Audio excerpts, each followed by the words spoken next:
New York's Chinatown has been a community since the 1870s, even predating pizza in Manhattan. But when the shutdown happened and these businesses got hit the hardest, it didn't feel like there was much outside help at first. What would you recommend people do? Draw more attention to Chinatown and just try to sustain the businesses? There's like 70 restaurants that are rethink restaurants right now. And they're just like Asian-inspired restaurants that are just dealing with meals, feeding the community. Winston Chu, the chief strategy officer of Rethink Food, is also worried, which is why he's doing everything he can to end the stigma and hunger Asian communities like Chinatown and Flushing are facing. Winston and other volunteers went door to door Thursday in Knickerbocker Village in the heart of Chinatown. Delivery. Bringing meals to the hundreds of residents who signed up with their door sticker system. Tough times call for tough people. We're meeting with some of the unsung heroes stepping up to hold Chinatown together. A new Welcome to Chinatown initiative is supposed to help draw momentum back to the neighborhood. Can they do it?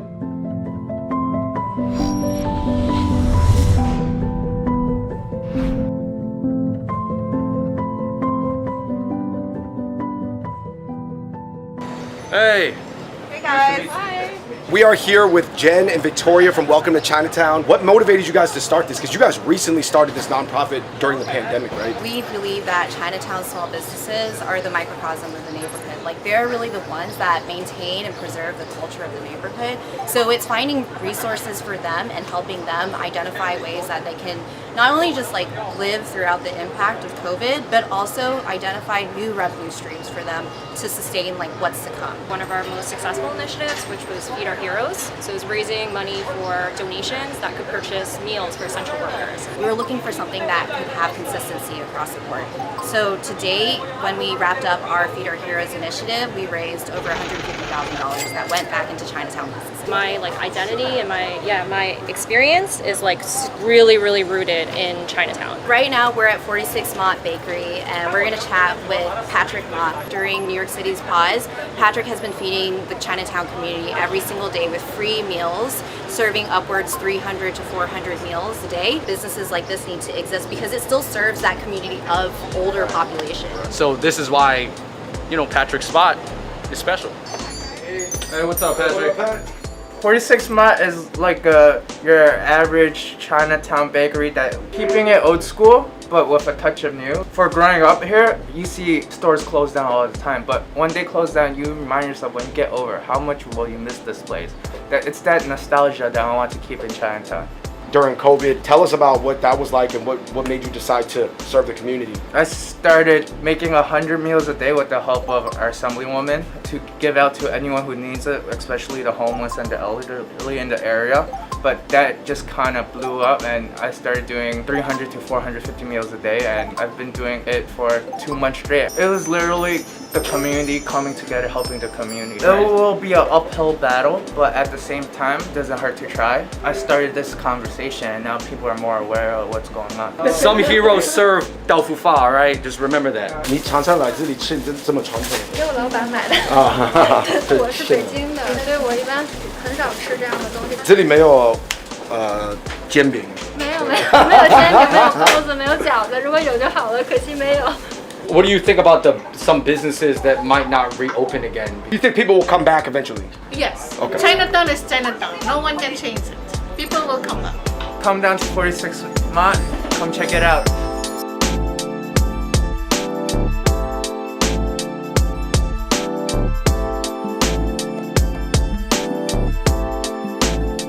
Who wants a tea egg? Go ahead, grab it. This egg got real small. Ooh, it's saucy though. The Kanto tea eggs, the formula is more simple. Here's how Dad makes it. Everybody pick its own. Vic, what's your zone of choice? Ideally, the ones my grandma used to make had like all the lapchung. She would like Oh, stuff like Okay, my lapchung and pork yeah, or lapchung yeah, and chicken. Yeah, pork. Oh, And she would always stuff way too much things in there. This fat right here, look at that. That's gonna mix in with the rice. Oh my goodness, man. Oh, and they got a piece of lapchung in there. wow! That one kind of like fell apart in my mouth. Just after trying 2 items here, I don't think 46 Mott's going anywhere, man. No. Dude, this is They're super staple. good. They're a staple to the neighborhood. I gotta ask, as all ABCs who care about the community, do you think the nostalgia is strong enough? The pure like desire for the nostalgia. I get it. Like I think that this spot's gonna last. I think some more traditional spots are gonna last, but I don't know if all the traditional spots will last. I actually really do.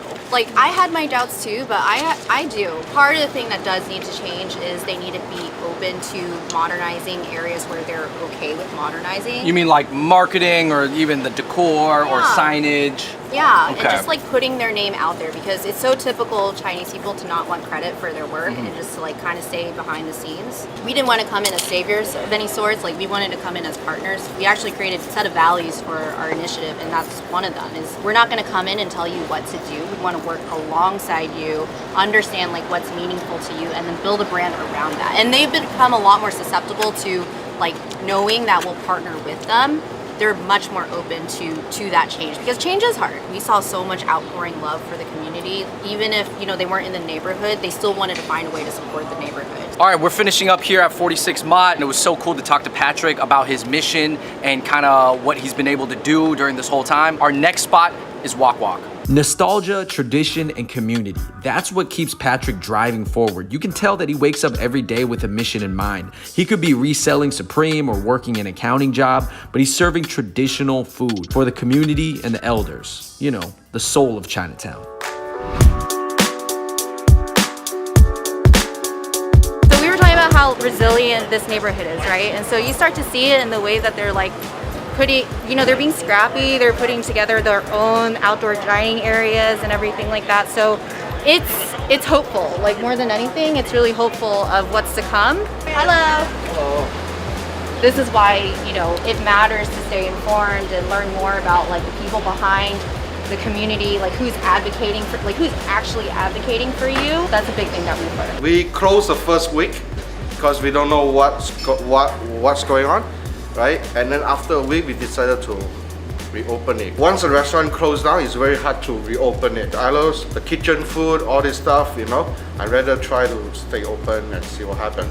Over here, we are very close to a couple hospital, police office. We cook a whole big pot of curry and then we serve 500,000 people. It's just helping Just keep helping the out, business go, helps feed people, Yes. kind of gets people involved in the donation process. Yes. Are we gonna just take the menu and then tell them from here? Okay, yes. Go ahead, Go ahead. Uncle, hey!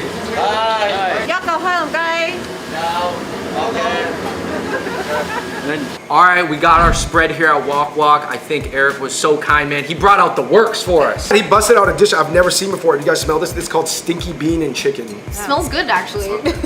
Wok Wok, which is a Chinese Malaysian spot. I do think that Chinatowns are gonna start to look more like Asia towns. Yeah. Like Pan-Asia towns. Do you guys see that? I think if it can be done in a way where it's like still tastefully honoring the legacy and it's not this pseudo Chinatown that none of us can identify with. The Chinese culture, Chinese food is still the thing that brings people back. And so that's where you still see a lot of restaurants, newer places, still honoring a lot of Chinese cuisine. If Chinatown is only one style of food, obviously people are not going to come to Chinatown and eat that style of food every day of the week, maybe. The doctors and nurses were eating good when they got the hero meal. Oh yeah, that was the thing that we heard about the most, was how happy they were to get food from Chinatown. Guys, we're looking at 3 different types of chicken here at Wok Wok. I have chicken satay, skewers. And then I got the da gai, so a little bit like the fried crispy skin, versus this one is like the poached. This Zha Hainan, it kind of feels like Zha Ji Kai a little bit, like the Cantonese fried chicken. They do it really authentic here on the bone, Andrew. This is actually, when you're in Malaysia and Singapore, it more tastes like this. Some of the fancier spots kind of debone it. Of all the places that do the Hainanese chicken, I feel like Wok Wok has the best flavor. They also give you like just a ton of meat. I'm glad they kept their kitchen open because clearly their skills are sharp. You don't cook anything like this if you took a 4-month break. Shout out to Eric.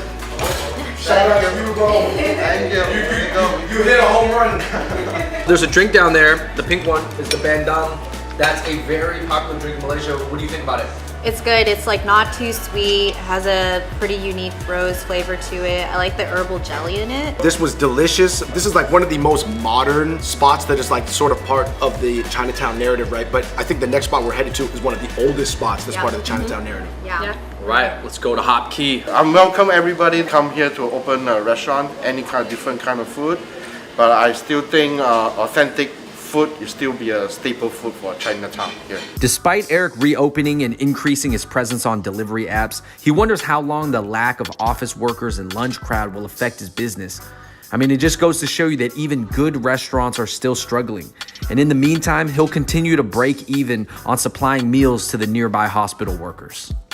Hey, Jen and Victoria, what is the difference between Wok Wok and Hop Key? Same family, but like they kind of have different management, but they've all been on the block for a really long time and have been serving the Chinatown community. It's known for like family dinners, people get together. Hop Key is one of those staples and a rite of passage for many, and it serves the quintessential Chinatown cuisine. And in the 40 years it's been owned by his family, he could have never predicted this. But if this cuisine goes away, does it leave forever? And what are Peter's options? Like many business owners, he's left with some hard decisions to make. Peter, man, your family has been in the business for so many years, right? 1968? Yes, since 1968. I'm sure you guys never closed down for more than a few days at a time. Then COVID hits and you guys are closed down for what, months, right? Yeah, we were closed since March 16th. So I reopened for takeout May 2nd. What did it do to the economy of Chinatown? Went from being very busy to basically nothing. Nobody's walking in the streets, no business. So if they shut down, how hard is it going to be to able to reopen? Do they lose their chefs? Do they got to rehire new people or retrain people? That's what's been happening with in the neighborhood with other restaurants. They're not open today. My assumption is they didn't have the capacity to go forward. Wow. Future. Up to 30% of Chinatown businesses might close down forever.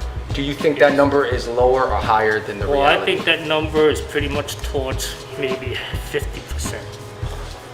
In here, this neighborhood, we rely on lunch. Right, from the courthouse. From the courthouse people and all the immigration, for lunch. Right, the government buildings. Yeah, the government, yes, exactly. So if they're locked down, this makes this neighborhood like nothing until 21. Right, it's not a takeout style restaurant. No, exactly, it's a family style restaurant. I would imagine a lot of your customers, since you guys been open since 1968, they came here with their dad or their uncle or their auntie. Yes. It's almost like nostalgia. Right. Generations, yes. Kind of the recipes are almost from like 1970, 1980, right? Yes. Yeah, that's almost like its own era of Chinese American food. This style of Chinese food very much still has its market. Jen, Victoria, do you guys have favorite dishes here? Can we do like a gongchang hao? Yeah. Do you shrimp? Shrimp, pork chop is good, squid. All right, so we have a spread here at Hop Key. We talked to Peter. He was like, yo, this is authentic Chinatown Cantonese food. Like, this is probably what you would call it. You know what I love about this dish is like, you probably can't find this exact dish in China because it's Tazi guy, but they put their own sauce on it. Could you call it Chinatown soul food? Yeah. I think that's a good way to look at it. Yeah. So 46 Mott with Pat, he was almost like serving breakfast items for a generation. I want to say it was like probably 60 to 90 years old. And then we went to Wok Wok, which is almost like people from the Chinese diaspora to Malaysia coming back. And I want to say Wok Wok's probably only like 5 years old. And then this spot, Hop Key, is almost like, yo, they didn't change anything since 1968. Yeah. But that's the charm. I mean, even just in the chopsticks itself, like this is the chopstick. These are chopsticks I used when I was growing up. Now that everything started to reopen, the Food for Heroes project has sort of come to an end, right? And now you guys are moving on to your next project. So the Longevity Fund, that's our small business relief fund, and our goal is to raise $200,000 so that we can issue 40 small business grants, so $5,000 each. The business owners know best what they need, so it could be rent, it can be labor, even things like we're not thinking about. You have to purchase new PPE just to be able to serve your customers. That's something that they didn't budget for. A lot of these small businesses, I don't think it's anything new, but in the news, many have not qualified for the PPP loans. So huge disadvantage. A lot of it was going to large corporations. There's such a inequity in how the loans and grants are being distributed, and so that was really why we felt compelled to start the grant. So I guess where can people donate to this prosperity fund? Welcome to Chinatown.com. All the donations can be made there. We have our Made in Chinatown merchandise line that people are really passionate. We're actually launching with Hop Key. So they're having like a mug that's coming out soon. That you can purchase. All the profit goes back to Hop Key. Okay, all the profit from the new merch line that you guys are launching is going to go to supporting these businesses.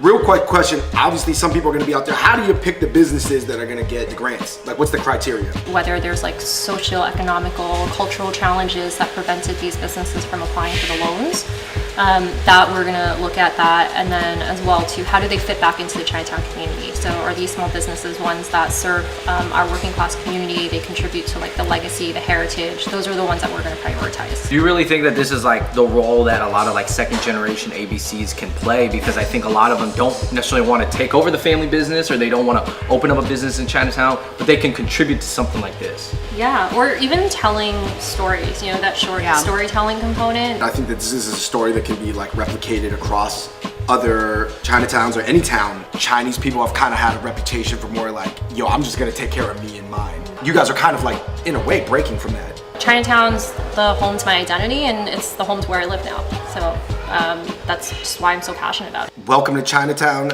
Jen, Victoria. Thank you guys so much. I mean, it's appreciated, and yeah, I love the heart that you guys have for the community, and it's important. And man, I think there's just it'll be really interesting to see where this goes. But shout out to the fund.